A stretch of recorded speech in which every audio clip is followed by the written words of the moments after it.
Merci. Donc, on s'est dit qu'on allait lier aussi le sujet avec l'actualité du moment. Vous le savez, l'Europe ne cesse de prendre de nombreux textes autour du sujet des données et plus récemment de l'intelligence artificielle. Vous en avez sans doute entendu parler. L'idée, c'est, on ne va pas pouvoir rentrer dans le détail de chacun de ces textes, mais déjà de vous donner en tout cas quelques éléments et puis aussi de mettre tout ça en balance avec des éléments concrets de ce qui peut se passer aussi dans les territoires. On commence par le Data Governance Act, qui est un règlement qui est entré en vigueur il y a déjà un petit moment, puisqu'il est rentré en vigueur le 24 septembre 2023. Il vise à mettre en place justement ce qu'on attend tous, un cadre général pour faciliter le partage de données au sein de l'Union européenne et puis plus largement créer un marché de la donnée au niveau de l'Union européenne. Il y a trois éléments principaux à retenir de ce texte. Le premier, c'est qu'il a pour objectif de faciliter la réutilisation et l'échange des données du secteur public. C'est pour ça qu'on commence par lui, parce que ça concerne et ça vous concerne au premier titre. Il crée les services d'intermédiation de données, on y reviendra, et il crée aussi autre chose, c'est les organismes à des fins altruistes et par ailleurs, l'altruisme des données en tant que tel est créé à travers ce texte. Je vous en parlais tout à l'heure, on va rentrer un peu plus dans les détails. Donc l'altruisme des données, ce que je commençais à vous dire, c'est que c'est les données que nous, citoyens, allons mettre volontairement à disposition des organismes altruistes. C'est donc nous les altruistes, c'est pas l'organisme en tant que tel. Et tout ça, on va le faire dans le bien commun. Exemple, pour mes données de consommation d'électricité, aujourd'hui, Enedis ne peut pas les transmettre à quelqu'un d'autre tant qu'il n'a pas recueilli notre consentement. Bon, peut-être qu'à terme, c'est nous-mêmes qui allons, via une application, autoriser un certain nombre d'autres entités à utiliser cette donnée de consommation électrique pour améliorer globalement la gestion des ressources dans mon immeuble, par exemple. Donc, le DGA, il fixe 3 critères pour être enregistré en tant qu'organisation altruiste en matière de données. Et vous allez voir que ça nous parle dans les territoires et dans les administrations, puisque ces 3 critères sont les suivants. Être une entité constituée pour poursuivre des finalités d'intérêt général, ça tombe bien, c'est l'objectif d'une administration. Opérer dans un but non lucratif et être indépendante de toute entité poursuivant un but lucratif. C'est ce qui est possible de faire lorsqu'on crée un GIP, une SEM, enfin autre chose. Et troisième critère, mener des activités liées à l'altruisme en matière de données par l'intermédiaire d'une structure juridiquement indépendante. Donc, voilà les 3 critères de l'organisme altruiste. Très concrètement, comment ça se passe d'un point de vue légal en France? Il va falloir qu'on s'approprie ce texte. Les 3 textes que je vais vous présenter, c'est des règlements. Pour rappel, un règlement, c'est des faits directs. Donc, on n'a pas besoin d'une loi pour transposer. C'est pour les directives qu'on doit transposer. Pour les règlements, ils s'appliquent directement dans notre ordonnancement juridique. C'est pour ça que la loi SREN, elle n'a pas transposé le DGA, elle est venue préciser qui allaient être les organismes chez nous, qui allaient justement surveiller, organiser, enregistrer ces nouvelles organisations. Donc la loi SREN, elle désigne l'ARCEP pour gérer les intermédiaires de données et elle désigne la CNIL pour gérer les organisations altruistes en matière de données. Pourquoi la CNIL? Parce que ça traite des données à caractère personnel. Ce qui est important, c'est de se dire concrètement qu'est-ce qui se passe, qu'est-ce que ça fait, est-ce que ça a pris. Pour l'instant, le texte n'a pas vraiment pris, puisque le DGA, ça fait déjà 1 an et demi, même bientôt 2 ans qu'il est en application. Et il n'y a pas d'organisme altruiste en France.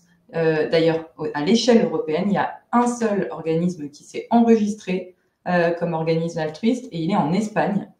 Donc, c'est pour vous dire que le succès autour des organismes altruistes n'est pas encore au rendez-vous. Ça ne veut pas dire pour autant qu'on ne pense pas que ce soit une bonne chose. Pourquoi? Parce qu'on a déjà commencé à y réfléchir. Bien avant ce texte-là, en France, plusieurs entités régionales, métropolitaines et même nationales ont créé d'ores et déjà des structures qui se rapprochent de ce que veut être l'organisme altruiste. En tout cas, selon notre lecture.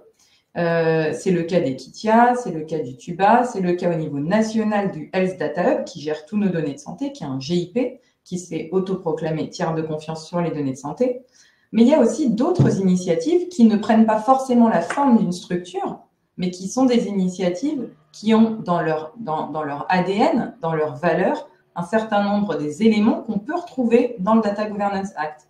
Data Grand Est au premier titre, bien sûr, mais pas que. Il y a d'autres territoires aussi qui mettent en place des choses. C'est le cas du Data Lab normand, c'est le cas du Climate Data Hub de la région Centre-Val de Loire, c'est le cas aussi de Rudy et bientôt de City Orchestra à Rennes. Bref, on ne va pas tous les lister, mais tout le monde est en train de réfléchir à la création d'organisations dans lesquelles on va échanger, partager de la donnée en confiance et en respectant un certain nombre de principes qui correspondent à nos valeurs. On a ensuite un autre sujet, c'est le sujet des data space, qui là aussi rejoint un peu aussi les préoccupations du Data Governance Act. Certains d'entre vous sont peut-être déjà membres de data space. L'idée du data space, c'est de rassembler les infrastructures de données de différents partenaires, de partager les informations de manière interopérable, sécurisée et standardisée, avec des normes claires. Et souvent, les data space se créent dans des secteurs aussi. Vous avez dû le voir. On a des intermédiaires de données, là, pour le coup, qui sont vraiment affichés comme tels. Mais j'ai envie de dire, ça nous concerne moins directement, secteur public. Donc, je passe rapidement là-dessus. Maintenant qu'on a parlé du DGA, on va parler du Data Act qui, lui, n'est pas encore entré en vigueur. Il entrera en vigueur au 12 septembre 2025. On ne parlait pas trop du Data Act pour les administrations et pourtant, ce texte contient des éléments qui vous concernent. L'objectif, c'est une meilleure répartition de la valeur générée par les données. On voit que c'est encore quelque chose qui est mis en avant dans un autre texte. Et surtout, deux éléments à retenir de ce texte pour vous, administration, c'est que il vous permet, alors tout ça est bien beau, hein, on verra si vous avez des questions et réponses, on pourra en parler, mais tout ça est très beau dans le texte. On verra en pratique comment ça va se passer. Mais en tout cas, il permet aux administrations de pouvoir accéder aux données du secteur privé lorsqu'elles font face à des besoins exceptionnels, dans des situations urgentes et non urgentes. Et les situations non urgentes, par exemple, c'est quand l'absence d'accès aux données empêche les administrations d'accomplir une mission spécifique d'intérêt public ou lorsqu'elles ont épuisé tous les autres moyens à leur disposition pour obtenir ces données. On a envie de penser au cas de certains acteurs qui sont très très compliqués dans l'échange et dans le partage. Si on sort même de la France et qu'on réfléchit à des grands géants du web, peut-être qu'on pourra s'appuyer sur ce type de disposition pour aller chercher les données de Waze, d'Airbnb, de Google. Bref, ça laisse ouvert un grand champ de perspectives intéressantes. Maintenant, on verra comment on va réussir à s'en saisir. Mais on voulait quand même vous le présenter rapidement. Et pour finir sur ce gros paquet qui est le règlement relatif à l'intelligence artificielle. On sort tout juste du sommet sur l'IA, donc vous en avez entendu parler, la presse généraliste s'est emparée du sujet de l'IA. Et ça y est, le règlement, lui, est entré en vigueur depuis l'été dernier. Et déjà, des dispositions s'appliquent depuis février. On va y revenir.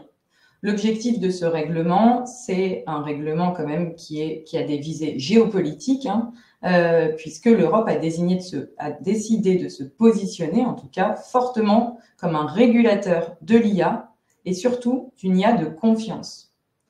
Ce règlement ne définit pas en tant que tel ce qu'est l'IA, puisque vous le savez, il n'y a pas de consensus dans la communauté scientifique, à tel point que vous entendrez souvent, mais ça, c'est pas de l'IA, ça, c'est de l'IA. Bref, le règlement a décidé de définir ce qu'est un système d'intelligence artificielle. Accrochez-vous, c'est long. Il s'agit d'un système automatisé qui est conçu pour fonctionner à différents niveaux d'autonomie et peut faire preuve d'une capacité d'adaptation après son déploiement et qui, pour des objectifs explicites ou implicites, déduit à partir d'entrées qu'il reçoit la manière de générer des sorties. Vous avez vu, c'est long puisque c'est une définition de consensus. Il y a eu beaucoup de lobbying. Ça définit donc ce qu'est un outil, un système d'intelligence artificielle. Et donc, je vous le disais, ce règlement, il a bien évidemment une portée géopolitique très forte, mais il a aussi pour objectif de créer de la valeur en Europe autour des données et surtout de favoriser les entreprises européennes. Il a une vocation aussi extraterritoriale. Il s'applique aux entreprises étrangères. Dans l'objectif de favoriser l'innovation, renforcer la confiance des technologies de l'IA en Europe et d'harmoniser toutes les réglementations des États membres sur l'IA, puisque Je sais, je radote, mais de nouveau, il s'agit d'un règlement. Donc, il est d'effet direct et tout le monde est censé appliquer de la même manière les règles de ce règlement en Europe. Alors, qu'est-ce qu'il contient? On ne va pas pouvoir trop rentrer à ce stade dans les détails, mais c'est important de s'arrêter sur le contenu de ce règlement. Déjà, avant de vous l'expliquer, insister sur le fait que l'IA Act ne crée pas de nouveaux droits. Ça n'est pas du tout le RGPD. Le RGPD crée des droits spécifiques pour nous, citoyens. Le règlement IA Act, il a pour objectif d'avoir une approche par les risques. C'est vraiment comme quand on parle cybersécurité. L'objectif, c'est pas de se préoccuper de la technologie en tant que telle, c'est de se préoccuper de ses effets. Et donc, ce que vient cadrer l'Union européenne, c'est le risque que peut produire ce règlement. Et donc, ce règlement, il a pour objectif de définir des catégories de risques. Vous avez peut-être tous vu un peu cette pyramide de risques, même si moi, j'aime pas trop ce terme de pyramide, parce que finalement, l'IA Act, il considère qu'il y a un risque le plus élevé, c'est le risque inacceptable, et c'est ce risque-là qui est entré en vigueur il y a quelques semaines. Donc, les IA à risque inacceptable, depuis février, sont interdites sur le territoire européen. Et c'est exemple très concret, c'est le cas de la surveillance de masse qu'on se refuse de pratiquer en Europe. Ça, c'est une IA inacceptable pour la Commission européenne et on ne peut pas en faire depuis février dernier. Aucun État membre ne peut en faire. Ensuite, on a le risque élevé, le risque limité et aussi le risque minimal ou nul. C'est un exemple très concret que nous donne l'Europe, c'est le chatbot, par exemple. C'est un risque minimal ou nul, il y a 0 sujet là-dessus. Donc, on le classe tout en bas de notre pyramide. Et donc, en fonction de ces niveaux de risque, pour chacun de ces niveaux de risque, l'Europe applique des obligations qui correspondent. Alors, bien sûr, vous vous doutez bien que plus le risque est élevé, plus les obligations sont fortes à la charge des fournisseurs d'IA.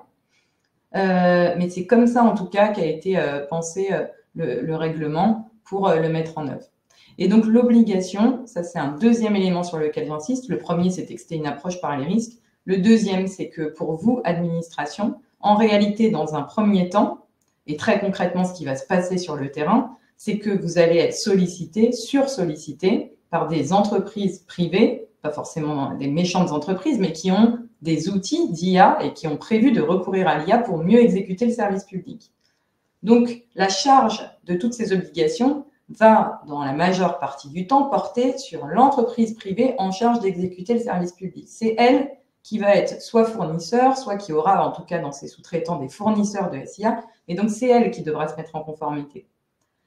Et dans des cas plus rares, parce qu'on sait que c'est encore rare, on a les chiffres, les collectivités vont décider elles-mêmes de bâtir de leurs propres mains, avec leurs propres moyens, des systèmes d'IA. Et dans ce cas-là, effectivement, la collectivité sera elle-même soumise au respect des obligations du règlement IA Act. Et enfin, pour finir, l'IA Act prévoit la création de structures de surveillance et des sanctions pour garantir son respect. Voilà pour une visée très synthétique du texte. Et moi, je voulais juste m'arrêter pour finir sur un élément, puisque l'IA, en tant que telle, et encore plus depuis, dans un temps record, l'IA générative, qui a apparu désormais comme une évidence, mais qui n'existait pas auparavant, va nous amener à repenser un certain nombre de sujets en droit. Ça nous laisse des pistes de futurs séminaires en 2026 au sein de Data Grand Est pour creuser ensemble ces sujets, puisque le fameux SIA, ce système d'intelligence artificielle, n'a pas, contrairement à ce que certains veulent prôner, de personnalité juridique. Une IA, ça n'est pas une personne. Donc, il va bien falloir trouver un responsable pour tout ça. Le deuxième sujet, c'est la sécurité informatique et la cybersécurité. Plus on a d'interactions, plus on va collecter de données et ces systèmes en ont besoin, plus ça va poser des questions de sécurité informatique et de cybersécurité. On a également un sujet d'interopérabilité à l'intérieur du système d'intelligence artificielle. Déjà qu'on l'a sur une simple plateforme de données, imaginez sur un système d'IA générative. Le droit des données, bien sûr, parce que sans data, il n'y a pas d'IA, vous le savez. Le droit de la commande publique, puisque je l'ai dit tout à l'heure, vous allez vous retrouver dans des situations vous n'allez pas forcément acheter de l'IA, mais de l'IA va être incorporée au service public. Puis vous aurez des situations où vous voulez acheter de l'IA, et là, il va falloir s'armer de courage avec des contrats qui correspondent et qui sont équilibrés avec l'état du marché. Le droit de la responsabilité, puisqu'il va vraiment falloir cette fois-ci se pencher sérieusement sur le sujet de la responsabilité des différentes entreprises qui interviennent dans la chaîne de l'IA. Et vous le savez qu'elles peuvent être nombreuses.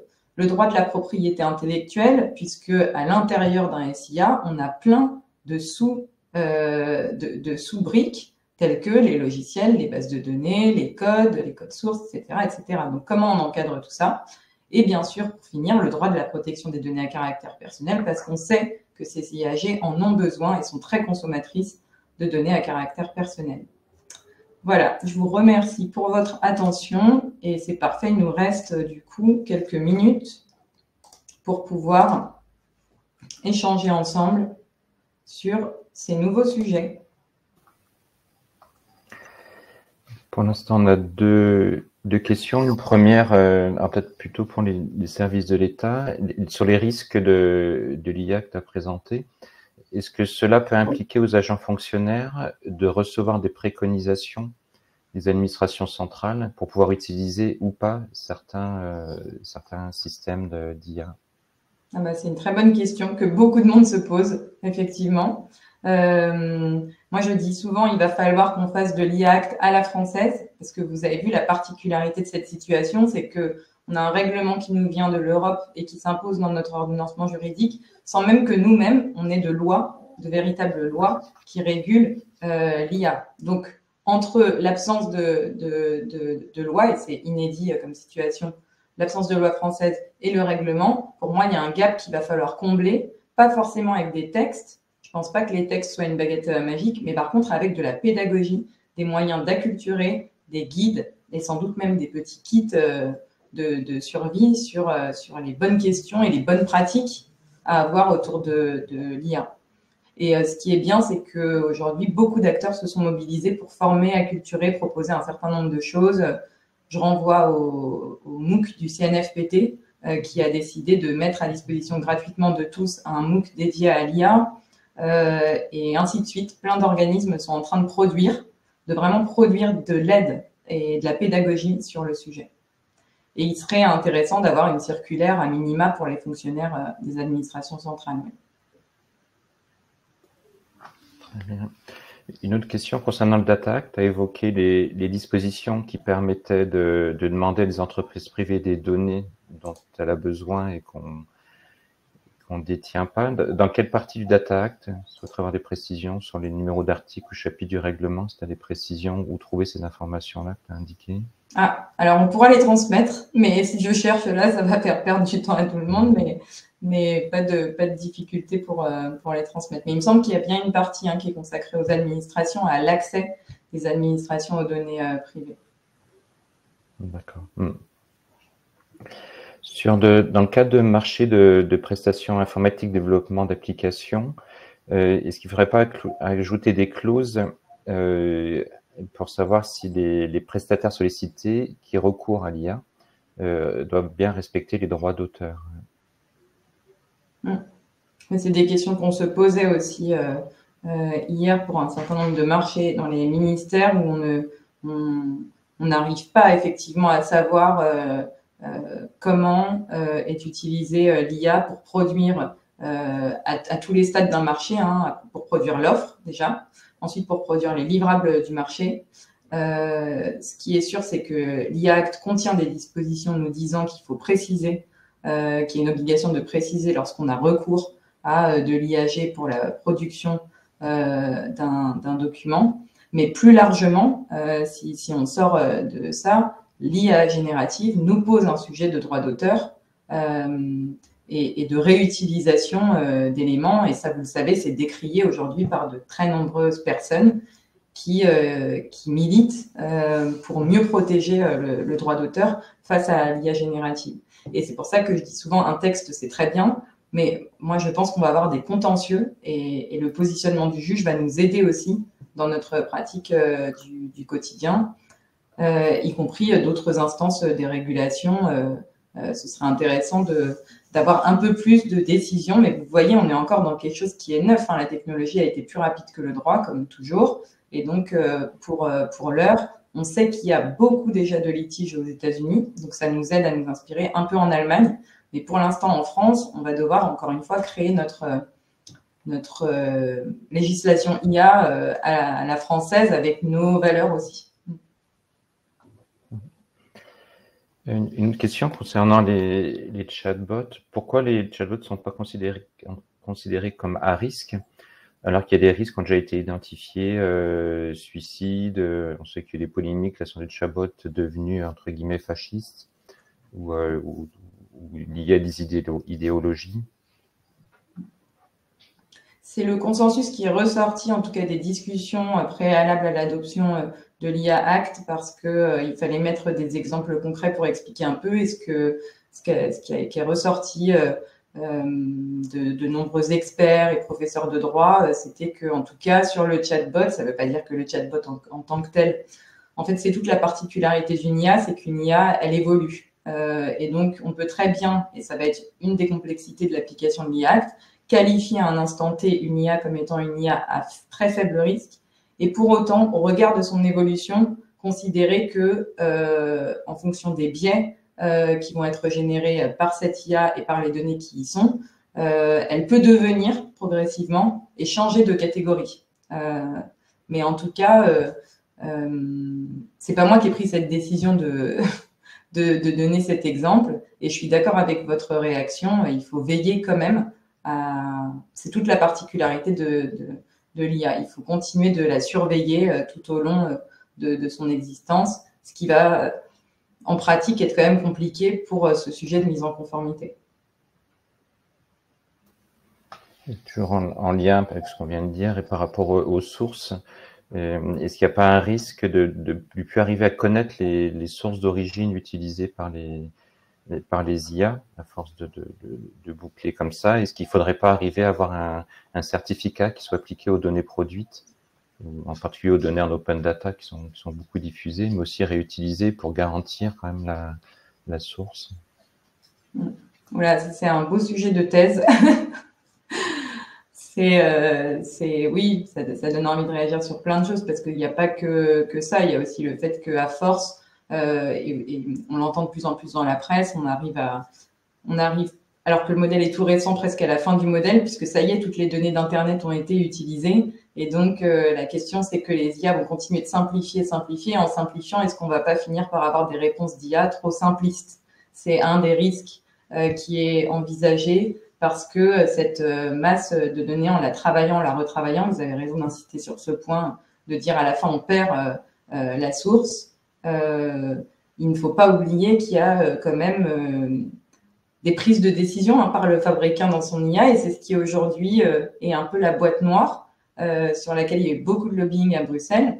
Et c'est pour ça que ce texte a quand même mis du temps aussi à émerger, c'est que les fabricants d'IA n'ont pas forcément envie d'ouvrir tant que ça. Alors, ça peut se comprendre pour tout un tas de raisons, secret des affaires, etc. Mais parallèlement à ça, les administrations, elles ont une réaction qui est forcément à l'opposé, puisque vous êtes soumis en tant qu'administration au principe de transparence algorithmique, et que le terme de transparence va être encore renforcé pour les administrations qui font de l'IA, ne serait-ce que pour des raisons de confiance. Donc vous êtes soumis à des obligations, et vous avez à l'esprit ces obligations très fortes. Il faut savoir que le fabricant d'IA, rentrer dans son système, lui demander de citer ses sources, lui demander ci, lui demander ça, ça fait partie aussi de la manière dont il a bâti son modèle économique à un moment donné. Donc ça va donner lieu à des négociations assez dures, et à des jurisprudences aussi. Donc oui, vous avez raison, ce point-là est très intéressant. Très bien, merci. Je prends une dernière question qui a été écrite avant de s'arrêter. Pourquoi les autorités publiques ne seraient pas considérées par défaut comme altruistes? Et pourquoi faut-il qu'elles se déclarent? J'adore aussi. On finit vraiment sur les questions. Vous êtes monté progressivement. Je suis tout à fait d'accord. Pour moi, Vous l'avez vu, c'est pour ça que j'insistais sur les 3 critères en disant vraiment ça nous parle dans le secteur des administrations parce que c'est ce qu'on fait au quotidien. Il faut savoir que pour autant, ça n'est pas l'avis de tous. Tout le monde ne part pas du principe que l'organisme altruiste sera mis en place par une administration. Et d'ailleurs, en creusant mes réflexions, je me suis rendu compte que même quand ça a été pensé au niveau de l'Union européenne, ça n'a même pas forcément été que pensé dans le sens des administrations. Or, on a un critère sur lequel on souhaite se battre aujourd'hui. Vous l'avez vu, l'organisme altruiste ne doit faire des services qu'à but non lucratif. Et on a un sujet de valeur autour des données des administrations. Si tout est à but non lucratif, ça va être compliqué de sortir certains projets qui nécessitent d'utiliser des données publiques et de créer de nouveaux services et de les rendre payants, non pas pour être rentables, mais pour au moins strictement compenser les coûts liés à la réalisation de ces services. Donc, on a un sujet sur cette thématique de lucratif. Mais oui, je suis d'accord avec vous. En soi, ça devrait être l'apanage, en tout cas, du secteur public. Très bien, merci. Il est midi, je pense qu'on va s'arrêter là. Tu voulais conclure, Marie-Christine? Non, c'était simplement pour vous remercier tous de votre participation, remercier grandement Scheherazade également pour cette présentation très éclairée. Merci François, merci Bruno. À très bientôt. Longue vie à l'Europe et on se retrouve début avril. Merci, bonne journée. Merci, au revoir. Au revoir à tous. Au revoir.